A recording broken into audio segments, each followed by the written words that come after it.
recording of this meeting is being made and shall be kept for 30 days as public record.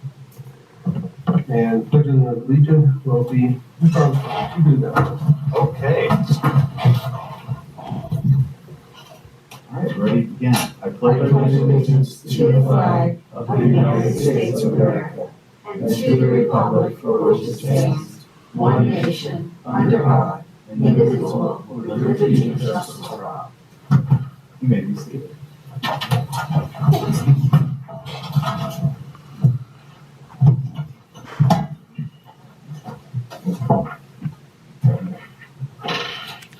Okay. Barry Tanksley is absent. Mr. Moore is here. I am here. Mr. Rensselaer is here.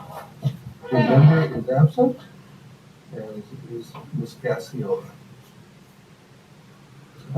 Do I hear a motion to approve the agenda? So moved. Second. Motion by Rensselaer, seconded by Moore. All in favor? Aye. 3 ayes, 2 absent.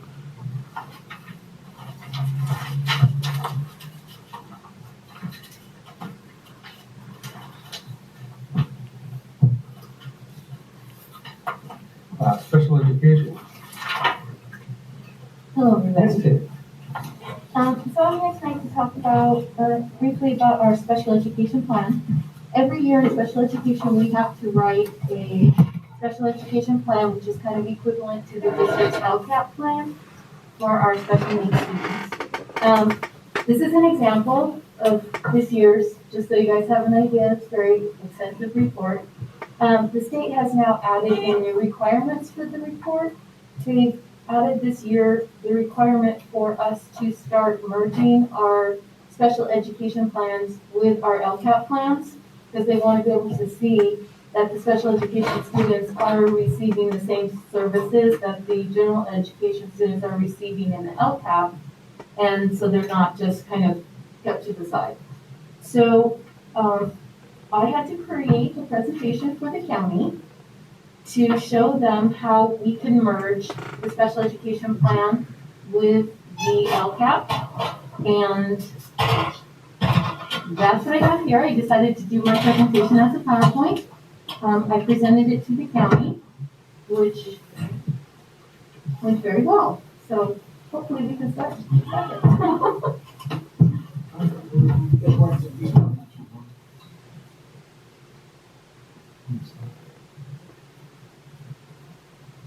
Yes, I hear my clicker. I was messed up now.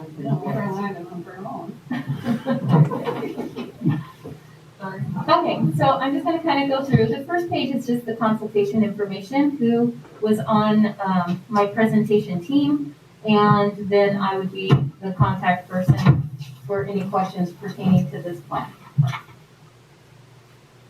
The 2020 indicators that we addressed in this plan are for English language, arts, and math participation in the FAFSA assessment, as well as English language, arts, and math achievement, our suspension rate, least restrictive environment in 2 different areas for students who have 80% or more of their time in general education, and also for students who are in general education for less than 40%.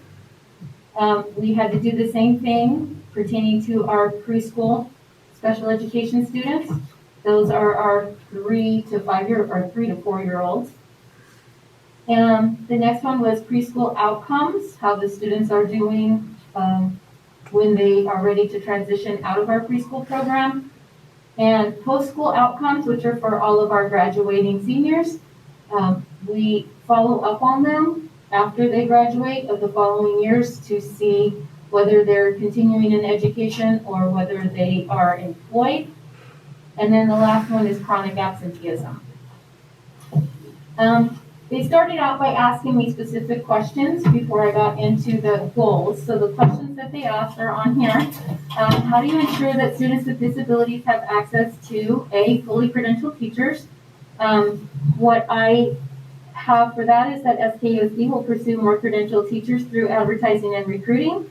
This will be done by attending job fairs, working with colleges and universities, mentoring interns for practicum hours. We do all these things and have been doing these things, and it has helped. We are getting more credentialed teachers. B, standards aligned instructional materials. This will be addressed through textbook adoptions with all lessons aligned to the standards and conducted with adoption committees, standard-based intervention programs, and required lesson planning with aligned standards.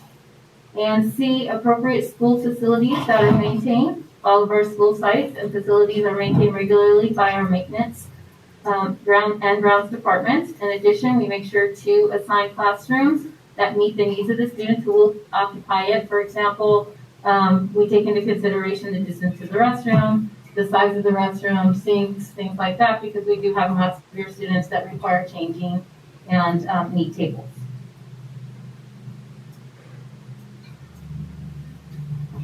This is a continuation of their question. They wanted to know about our preschool learning foundations. The primary developmental domains are addressed through assigned curriculum, including physical education, into Y standards aligned program and related services.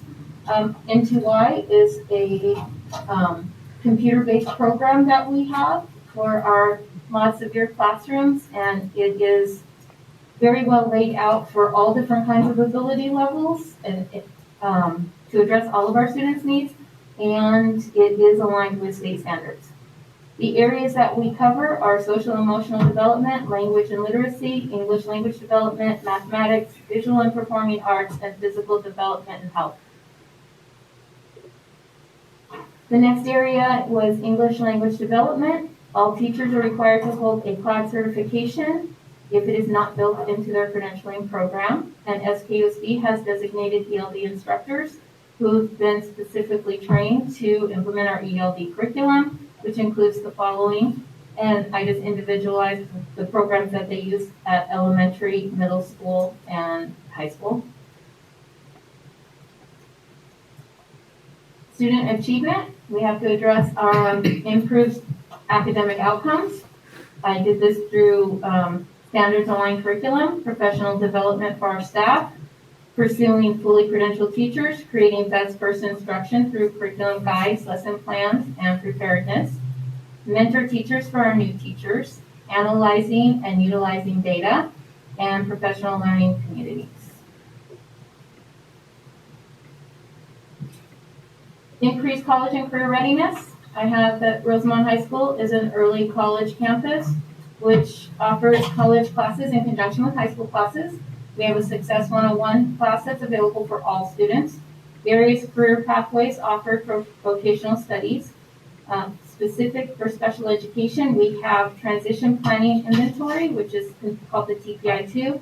This is an assessment that addresses basically every major aspect of their life. So that way we can find what areas of need they have and then create goals throughout their 4 years of high school to work on those areas. We also use a career cruising program, which is a computer-based program where they can do career exploration. And we also have a workability program in the district, which is a program that I oversee that we partnered with Tehachapi on the grant.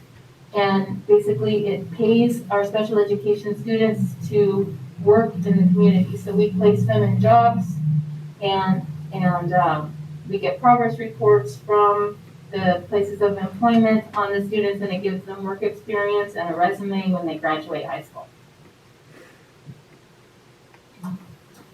The next section was academic interventions and or supports for students with disabilities. I listed what we provide here, which includes System 44, Read 180, iRead, IXL for English Language Arts, English Language Arts support class. We have IXL Math support class, after school programs. We briefly started the Reading and Math Academies after school and hope to continue next year. IEP accommodations and modifications, and we also have pull-out and push-in RSP supports. For parental and community stakeholder engagement, we have to encourage parents to become involved in school planning and decision-making through consistent communication, which includes Blackboard messages, email, phone, flyers, mailers, website and Facebook page, and the parent portal. For special education, I had parent nights last year, and I want This year I didn't because of COVID, but I want to start them up again next year. At the parent nights, we addressed different topics specific to special education, and it was open to all parents. We did provide daycare for their children so that that wasn't something that would stop them from coming. And it really, really opened up communication with Spanish-speaking parents. We had the majority of the people that came were Spanish-speaking, so it worked out really nicely. I had PowerPoints in both English and Spanish and an interpreter to help with any questions. LEA's parents, students, and families included in developing LEA and school site strategies, so how we include them in helping us create strategies through school site organizations, which includes school site council, PT, like that PTO or PTA, district advisory council, LCAP committee meetings. Student engagement for absenteeism. I talked about our attention to attendance program that we're utilizing and the steps that go through that process, including parent and principal meetings. Dropouts, how do we encourage them to stay in school? We utilize academic counselors and at the high school, we have additional optional programs. So we have, like, for example, fifth year senior programs for special education students. They can actually stay in school until they're 22 years old as long as they have an IEP. Most of them obviously don't want to do that. So we try to create a plan where they could at least get out with their fifth year. We also have a lot of other activities for seniors, independent study, summer school, credit recovery, different things like that, extended school year. For our graduation rates, we have the academic counselors that help them to set up a plan for their years in high school. They also have the college classes that they can take in conjunction and a variety of programs, including the CTE pathways and activities to kind of help keep them motivated and enjoying school so they want to stay there. Activities particular to special education students, we have students participating in workability. We also are involved with WIO, which is a program for students who just graduated from high school, where we can help to put them in a job as well for a short period of time so that they can get work experience. We've had many students that we've placed in jobs that they've ended up being hired outright by the agencies that we placed them with, so they ended up with permanent jobs. We do transition field trips to different school sites as well as college. And we do CBIs, which is community-based instruction, where we take them out into the community so that they learn how to act as independent as possible. For example, they go shopping. Some of their parents will give them a debit card with a certain amount of money on it so that they learn how to use a debit card and a PIN number and all that kind of stuff. So teaches them life skills. To create a positive school climate, how they want to know how we're going to do that to meet the cognitive, social, emotional, and physical needs of each student with disabilities. We incorporate MTSS, which is multi-tiered system of support, positive behavior intervention and support. We have Capturing Kids' Hearts, anti-bullying, anti-drug campaigns. We have extracurricular activities such as sports, robotics, music, things like that. And we also have mental health, psychological, and nursing services. So we offer all kinds of counseling, whether it's individual or group. And we're going to be starting up some more preventative programs for next year to try to catch kids before they get to a bigger crisis. For suspension and expulsion rates, in order to reduce our suspension and expulsion rates, Southern Current is doing the following: reviewing, this has been done now since I've finished the plan, but we reviewed and revised our discipline matrix, and in implementing alternatives to suspension, which was based off of the Don't Suspend Me. We've had some excessive suspensions in the past years, and I attended a training based on Don't Suspend Me and was very motivated by it. And then wonderful Mrs. Gaines purchased books for all of our administrators, so we did a book study on it, which then led to adjusting the discipline matrix and creating the alternatives to suspension. Surveys on school safety and connectedness. The district sends out California Healthy Kids parent and school staff surveys annually, and LCAP surveys are also sent out annually.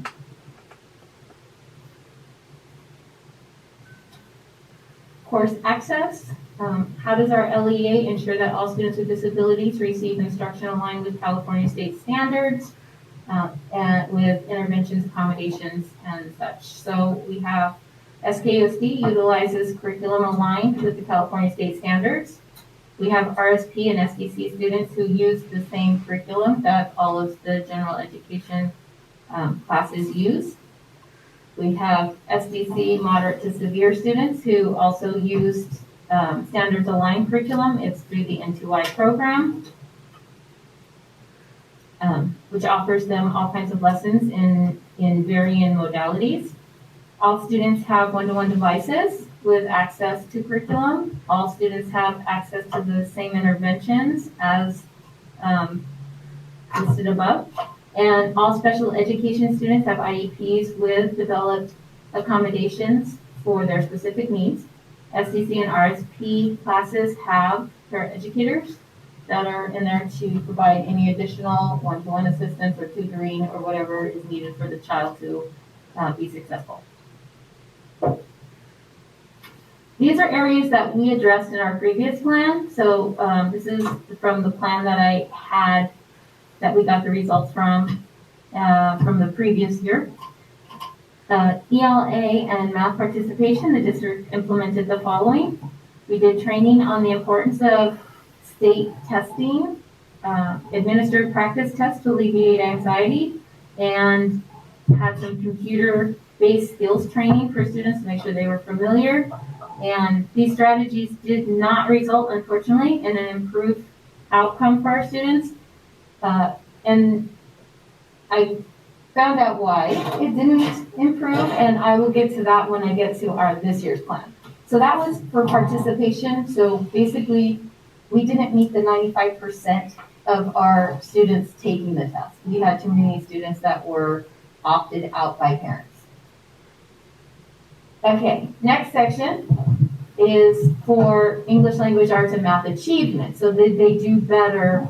I did have goals for that. The district implemented the following. We had supplemental supports and interventions. We had English and math support classes, System 44, Read 180, iRead, iExcel, and accommodations. These strategies did result in improved outcomes. Our special education students in English language arts increased by 6.3 points, which raised us from red to orange. Our math increased by 7.5, I believe, if I'm seeing it correctly, points, which also raised us from red to orange level. So they did better overall in their testing.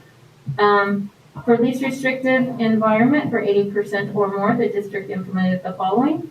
The Ascend Academy program was relocated from an alternative campus to the regular comprehensive campus.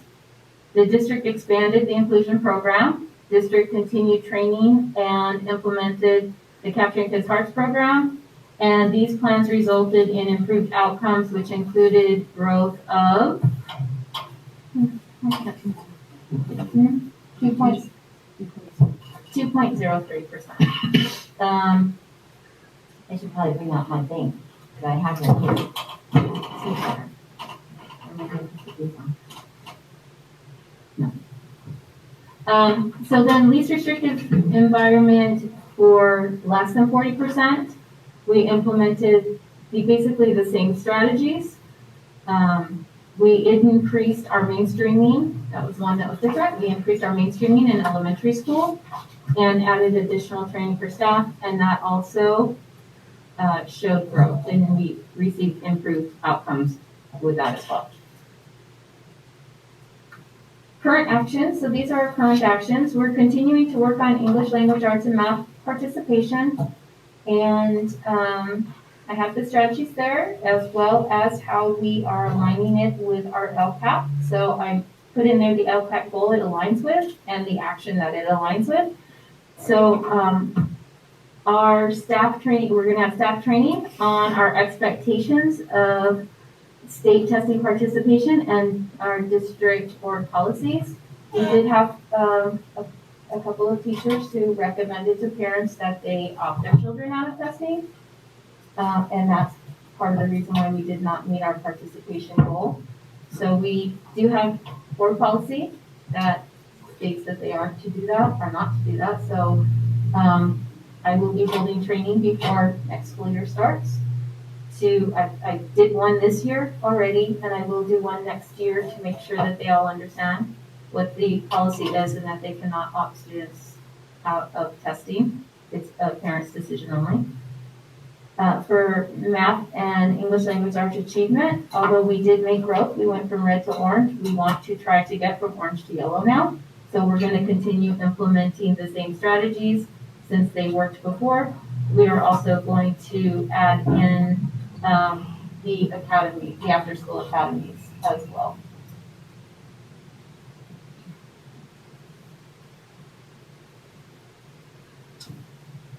For suspension rates, our discipline matrix was extremely outdated, but has been rewritten. And thank you all for approving that. Wonderful. We are going to do training with our certificated staff on the discipline policies, along with our new matrix to make sure that they all understand how the matrix is going to work, because we have seen that as the administrators are starting to implement alternatives to suspension, some of the teachers aren't quite understanding, and they're feeling that the kids were sent to the office and then later the kids are back, that maybe nothing was done.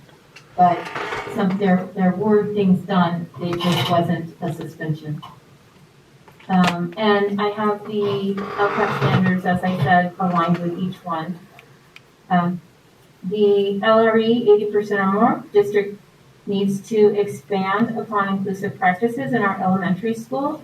In our elementary school, they haven't been mainstreaming or doing inclusion as much as middle and high school because they don't have the delineated periods that middle school and high school has. I noted on here that the district didn't enter the data regarding preschool inclusion in the student database correctly, so reporting was inaccurate. So our staff is going to be very trained on what they can do for preschool least restricted environment. In the past, when we had general education preschool, our special education students, preschoolers can mainstream into there. Now that we don't have general education preschool, there's not an appropriate place for them necessarily to mainstream into. However, they wrote new guidelines on how we can count specific outside of school activities as having experience with gen ed population. So that's what the new training is going to be about, so that they understand what areas that they can consider percentages in.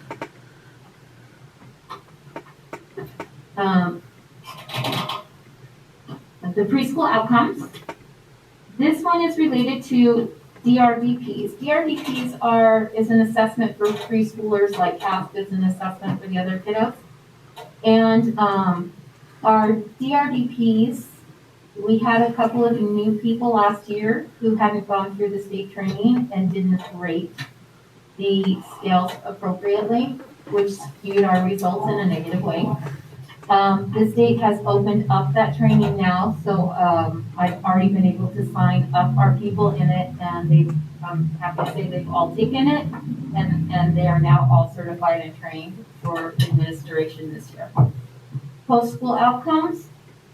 We have sent surveys in the past to parents and students on what they're doing after graduation, and in the past we've gotten a lot back.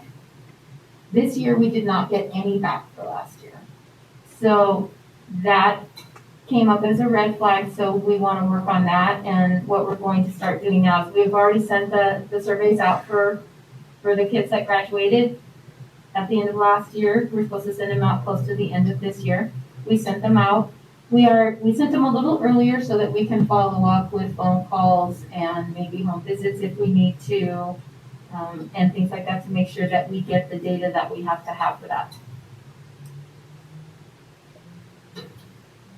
Chronic absenteeism, the district showed improvement.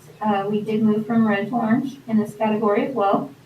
But we want to continue to move forward. Unfortunately, I did note in here because I think that it is a significant impact on us that we no longer have the support of the Sheriff's Department or the County ADA in our SARB hearings, which makes it a little more difficult, but I believe continued implementation of the attention to attendance program will help us to grow because it did help us last year to make some progress. And once again, it's aligned with our LCAP goals. And that is the end. So all of our special ed kiddos are making progress, I'm very proud to say. Sounds like. Anybody have any questions? Mr. Gutierrez, if you would indulge me 1 moment, I just want to share with the board that the California Department of Education must have realized that I had asked Cheryl to do her presentation this evening because coincidentally I received a letter from the CDE dated April 15, and it's a very short a little paragraph, and it says, Dear Superintendent Gaines, this letter acknowledges the California Department of Education Special Education Division's receipt of Southern Kern Unified School District Special Education Plan, in parentheses, SEP. The CDE has reviewed the SEP, and the SEP is successfully submitted. And it goes on to ask if we have any questions. So, Cheryl, to you and all the gals in your office, congratulations. Job well done. Thank you. Yay. I love those letters.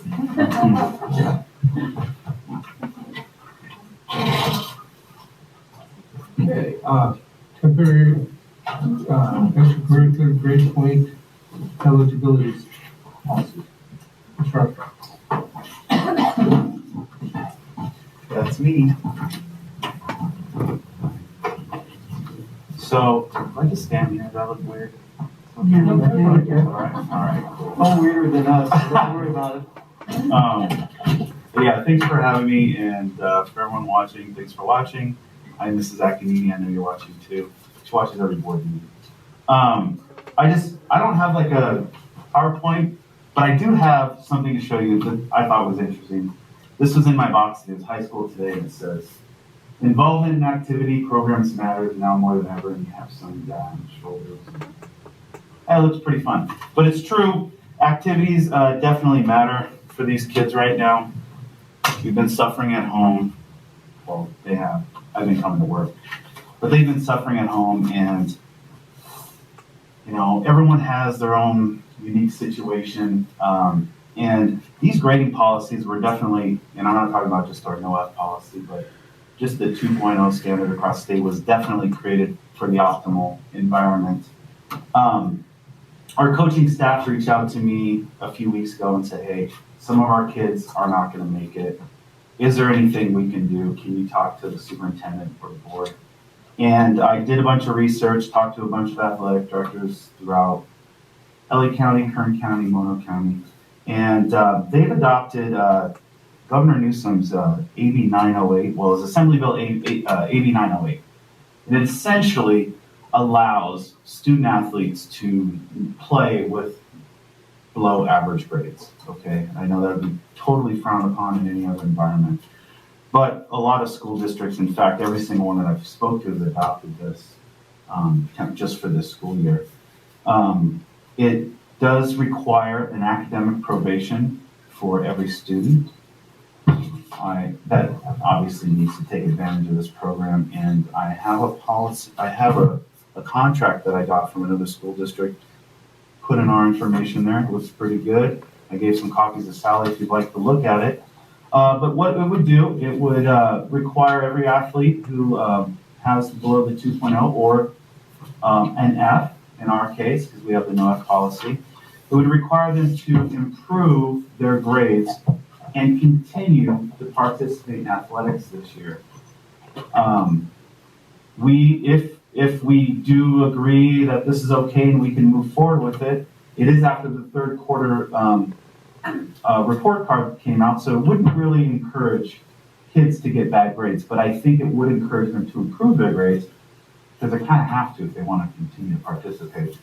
I went through a list. I had coaches send me a list. I have about, that we know of, this is affecting about 9 athletes. I took their names out, but I have them if you need them. But it essentially says what their reason that they're not eligible. And so this student has an F in one of his electives. There's an F in math, and things like that. So it's affecting about 9 kids, but it's not just these 9s. It's also their teammates that it's affecting in the programs.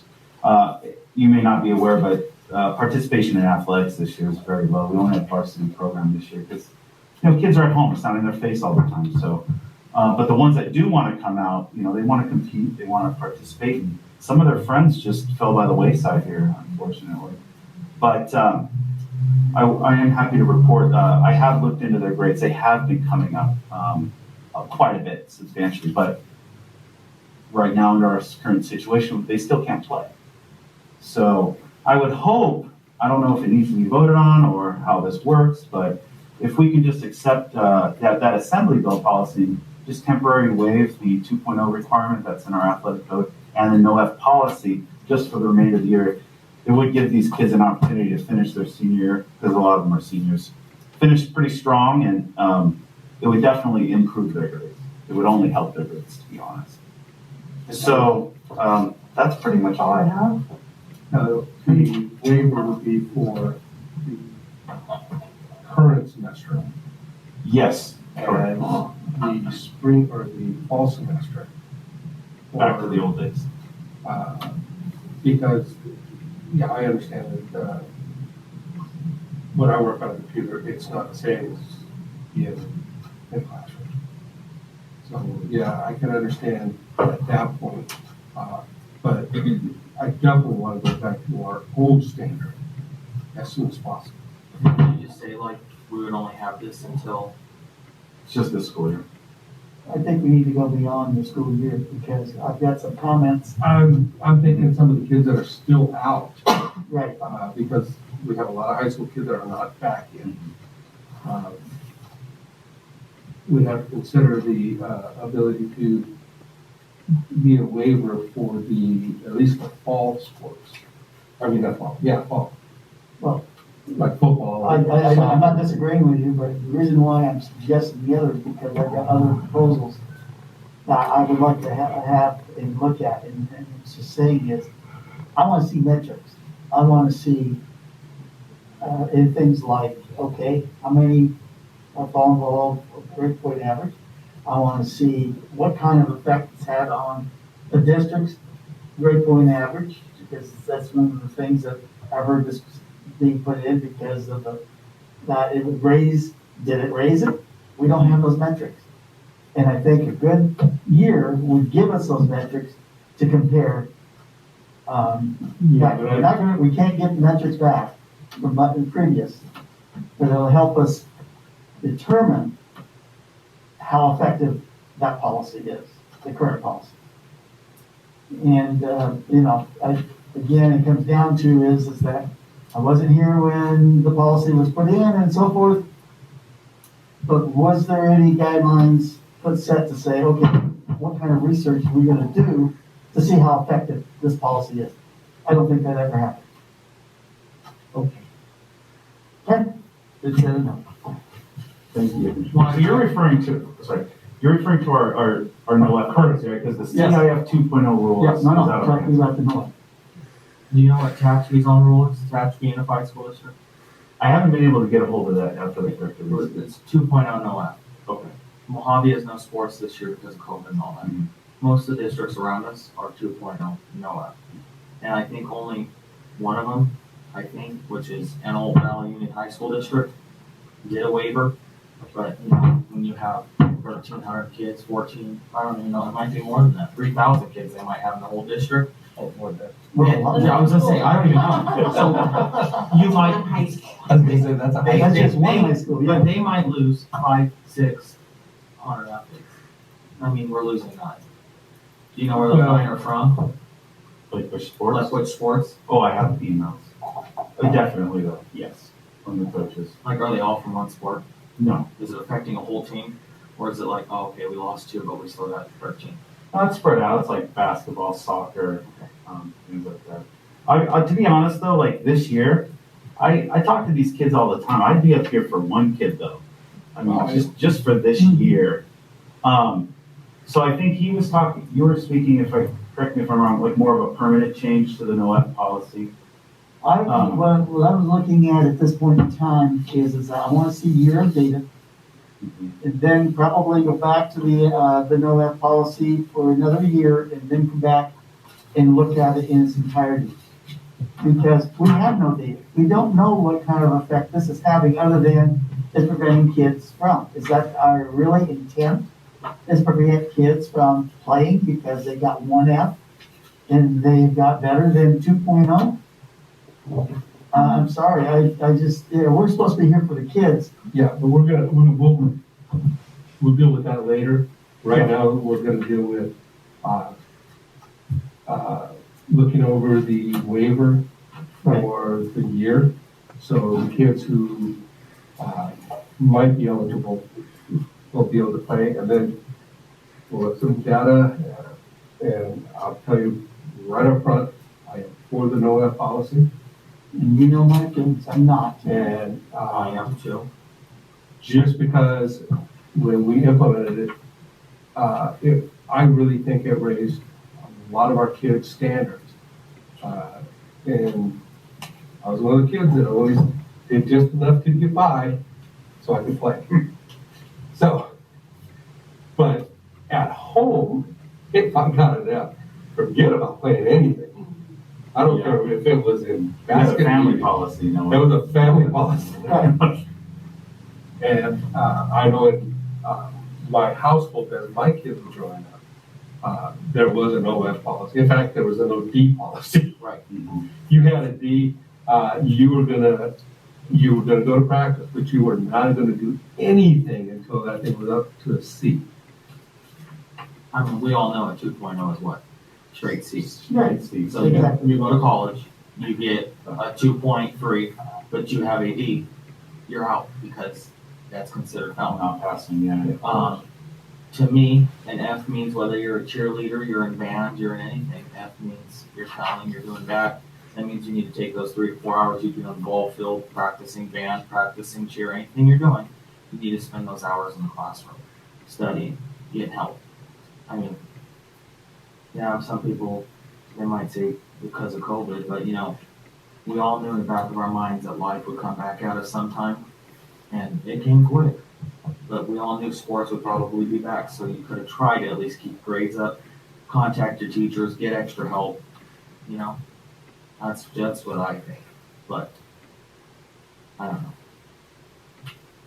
No, I understand. There's definitely a lot of. But right now, if this is going to be a temporary thing, maybe until December comes around, then you might have gotten there. But if this is going to be, 5, 6, 10 years from now, we're at a no F, we have no F policy, then yeah, no, I'm not for it. Yeah. But If you guys want to bring me back to discuss that, we can talk about probation waivers for that, or however you want to proceed with that. Sounds like you guys, yes. Actually, that is a really good idea. If the athletic committee could get together with you and kind of iron out a probationary period deal going on with, and then if you could do it as quick as possible so we can vote on this at the next meeting. That way we can get this out of the way.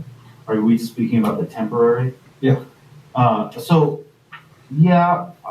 looked, the next meeting, correct me if I'm wrong, is it May 5th? Yeah.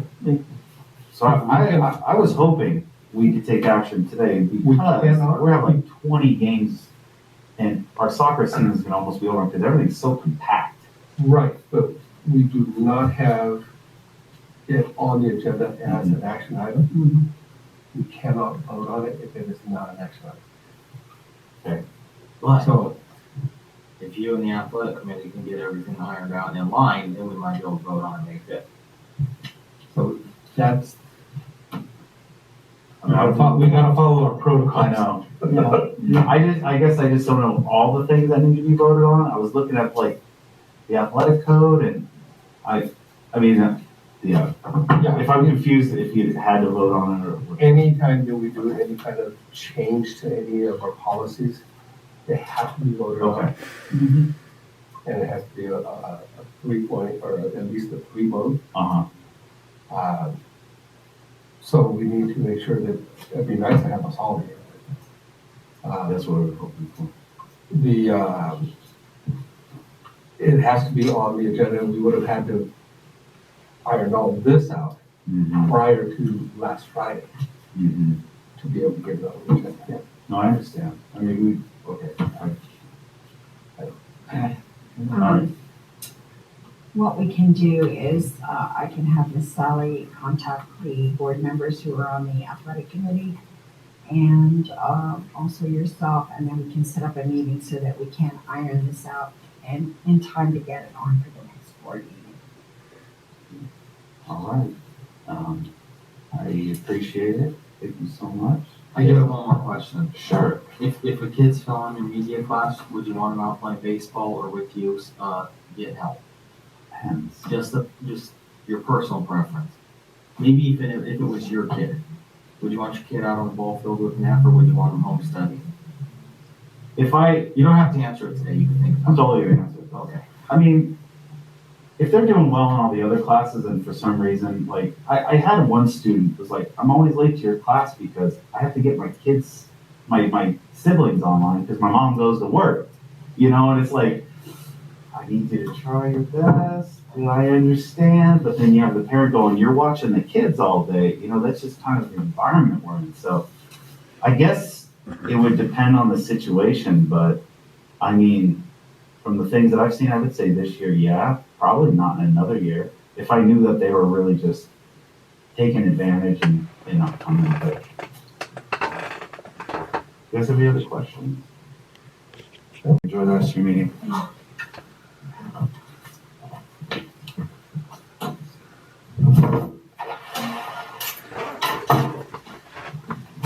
Okay, reports. No student report today. Do we have one? No, we don't. RTA is not here. And CSEA, they've been sending it. No. CBO, Mr. Irving. All right. Good evening, everyone. Let's see. Auction for surplus items. We're gonna, that process will start next week. Information will go up for the end of this week to all employees and the board to, what items are being listed and if there's a minimum bid value to go forward. It'll run through next week, money due by final bids in by the end of business on Monday. We'll open first thing Tuesday on the 4th. And it'll probably be myself and Cammy, assuming neither one. I know I'm not planning on bidding on anything, so somebody, either me and somebody else from my office will be opening the bids as, whoever, hasn't bid or, so we have unbiased, folks opening things and, just to, make sure everything's above board and everything. Final list will be going out with the, announcement that you guys already have a copy of, just so that you're aware that it's happening.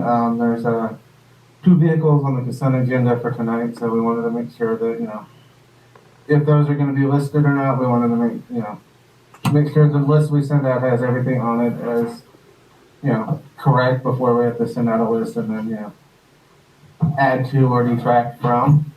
So, The buses have been scheduled for Crushing and Bakersfield next week. So all of those will be going up next Wednesday, so that piece of that is done in order to fill our portion of the grant of we got buses that run more efficient, and we're getting rid of the ones that don't, and then we get the cap, which is the end goal of that. We got a letter from the county early this week and last week, I don't remember, but certifying our second interim as positive, so continuing the trend of good news in terms of the district's overall fiscal health. I believe that is it for me. Oh, I want to give a shout out to Chantel Byers down at the testing center for keeping things running down there and helping out as we, gear up with more things with athletics and stuff that, as the basketball season begins to start, there's requirements for testing to make sure that, with an indoor sport, while we're still in the orange tier, that we meet the California Department of Health guidelines and CIF guidelines in terms of PCR testing and all of that for COVID. So, she's doing good work down there. I appreciate all the time and effort she's put into making sure things are running smooth down there. That is it for me. Thank you. Assistant Principal, or Assistant Superintendent Hargis. Good evening. The curriculum adoptions are still going on at Roseville Elementary and West Park for social studies and science. TMS is going to be starting an additional social studies curriculum pilot, and that'll be National Geographic, and that'll start May 10th. Rosamond High School is finishing up their current English pilot, and so we'll find out what their decision on that will be. Summer school interest surveys have gone out to both Rosamond Elementary and West Park. So if parents have not filled those surveys out, please do so. We just would like to get kind of a rough number of how many people might be interested. Currently, we're planning for summer school to be in person 5 days. We haven't set a time or anything other than that, but we are hoping that will be possible. All current, as of the date of summer school, COVID safety measures will be in place. And currently looking at the surveys, there's considerable interest to be sending students, and just some of the comments, parents are very happy that, that we would be willing to have summer school, and, they realize that their students, are behind, so that certainly is a positive. And then next week, we are going to be having some additional LCAP stakeholder meetings with both RTA and CSEA. CSEA will be on Tuesday, and RTA will be on Wednesday. Those will both be by Zoom. So we have been looking at suggestions from the LCAP survey that was sent out to parents. Any other LCAP surveys or meetings that Dan has been holding.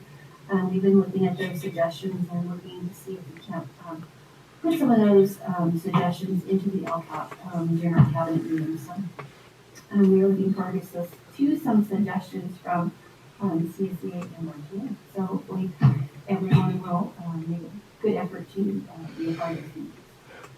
Thank you. Superintendent, Ms. Gaines. Thank you, Mr. Gutierrez. I want to welcome everyone this evening who is joining us, and I'm very happy to announce this evening that we will be holding a graduation this year at Rosamond High School. Final details are certainly still in the works, but I do want to let the parents know that if you have a high school senior, we will be having graduation this year, not only at Rosamond High School, but also Rare Earth will be holding a graduation, and Tropico Middle School will have a promotion on their campus for their promoting 8th grade students. So a little bit different from last year, and we're very excited for the apparent change. I also want to announce that Tomorrow, we will be holding our third grading committee meeting. We have 32 teachers represented and various administrators on this committee doing work with Ken O'Connor from Canada, and he's very well known on his work in grading. Our goal in this committee work is to eventually come up with a grading policy that we can bring to the board for approval for both elementary and secondary, and possibly, and I say this very lightly, a standards-based report card at the elementary. This is something the teachers are talking about. I am going to let them make that final decision. I also want to say that in the very, very near future, I'm asking all of my parents out there to I will be writing an ELO, Extended Learning Opportunity Grant, that has to be presented to the board before June 1st, which basically outlines how we're going to address certain factors, especially the learning loss that many of our students suffered during COVID-19. So I will be sending out a survey very soon, and I would really, really appreciate if all of the parents would take a few minutes to answer this survey. Part of our learning loss, as Mrs. Hargis mentioned, will begin in summer school. We are currently planning 2 sessions of summer school, one in June and the second in July. So I would appreciate your input and your feedback on how best we can support your child during summer and also beginning in August when we return to school. Thank you. Thank you, Mr. Haynes. Board members, Mr. Rensselaer. Thank you, Mr. Gutierrez. I'm going to just piggyback on Mrs. Gaines' thing of surveys. The district doesn't know what your thoughts are if you ignore the emails, the surveys, and so forth. So I'm going to encourage each and every parent, each and every guardian, please send in the surveys so we have an idea of what's going on. Another thing, if you're not getting the surveys, please call the district so they can find out why you're not getting them. It might be an email issue. You may be given the wrong email, or one small letter may be off, but let's go ahead and get that. And I'm going to hear this from me from probably now until we do have one, back to school nights. I'm hoping that we will see some of these in the fall and encourage parents to please attend the back to school nights. I can tell you for sure I will be at one of the sites. So, we will look at it that way.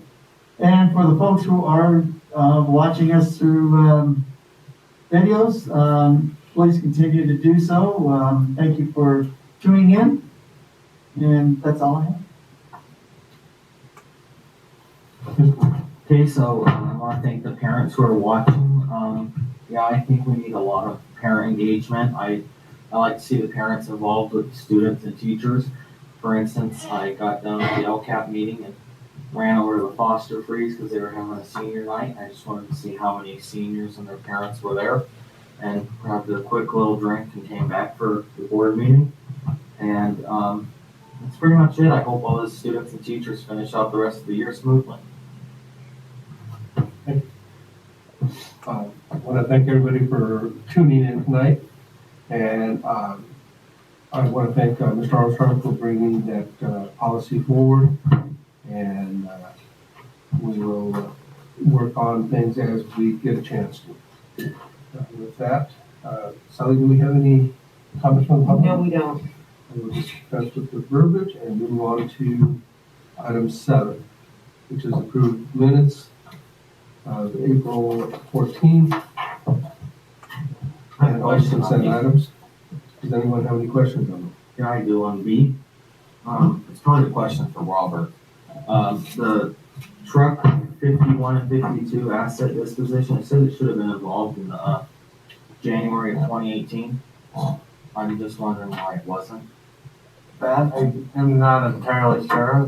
During that year, I was not I was a fiscal analyst at Yeah. the CBO at the time, transportation director at the time, put together the list of items for the surplus disposition. There we go, that's the word. For that, so I'm not entirely sure why they weren't included, where they've been included with, the list of things that were disposed of, but going back and double checking minutes and everything, they weren't listed, so we wanted to make sure that they made it to a board agenda before we, try and sell them off as surplus and then, were never declared surplus. Okay. Sounds good.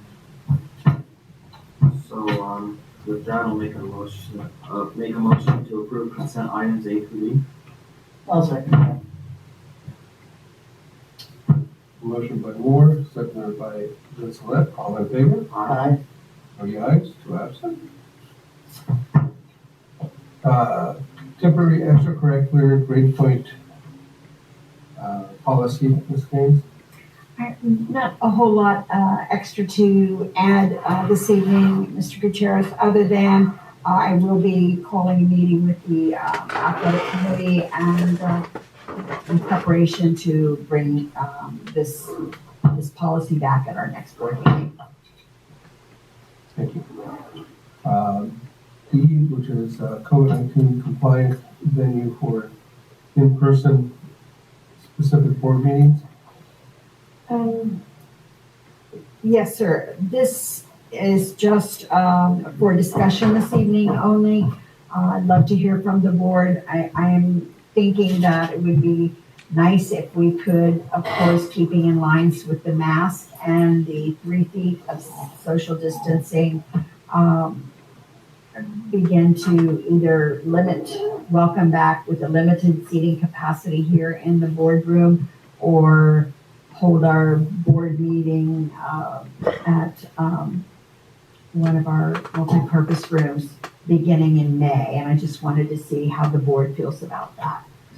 I personally would like to see the public back in our meetings.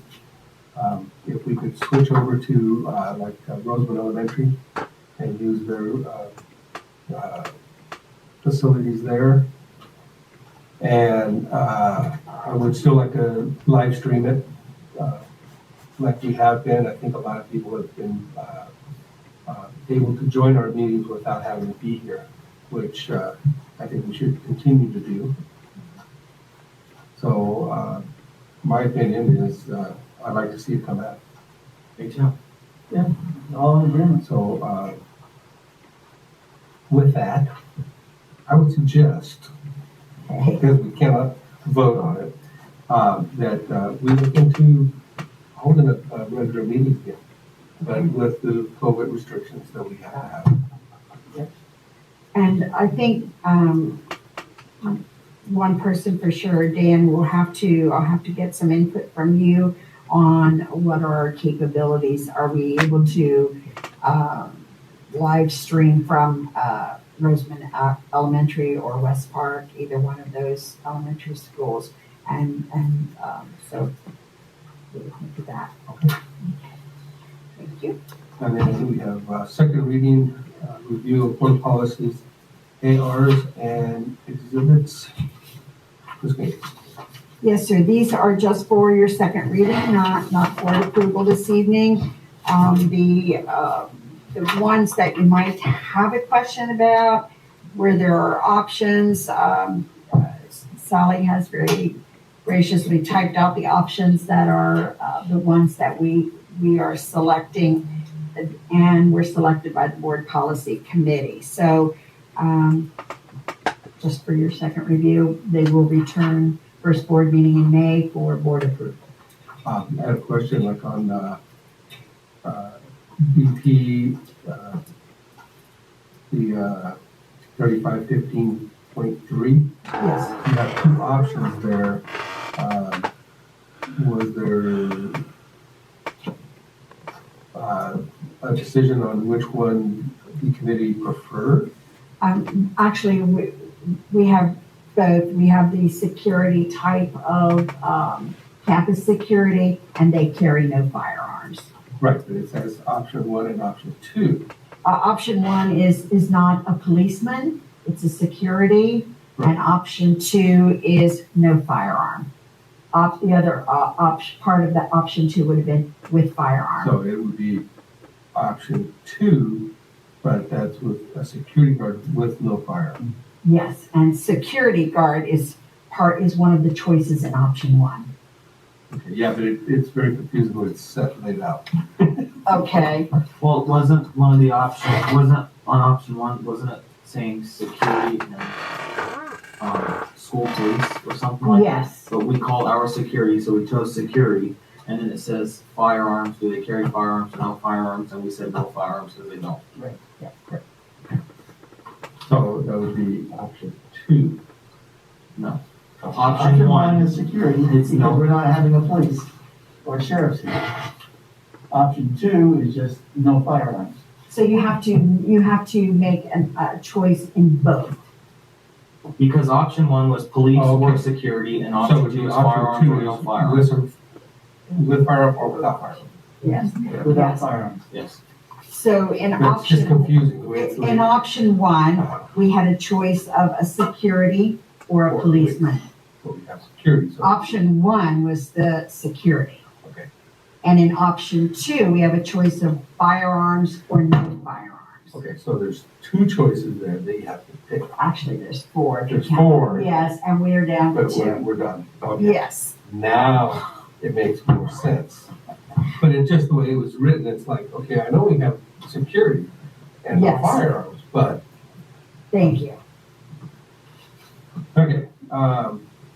And I take it that the next one down that has the different options, those were other options available other than the ones that were picked here. Yes, Thank you. yes, yes. Okay, I got it. Okay. With that being said, the third review and reading approval of CSBA master recommendations for board policies, and that's an action item for all of the board policies that are in the box. Yes. So your motion. I'll move. Motion by Vincelette, Second by Moore. second by Moore. All in favor? Aye. Any ayes? 2 absent.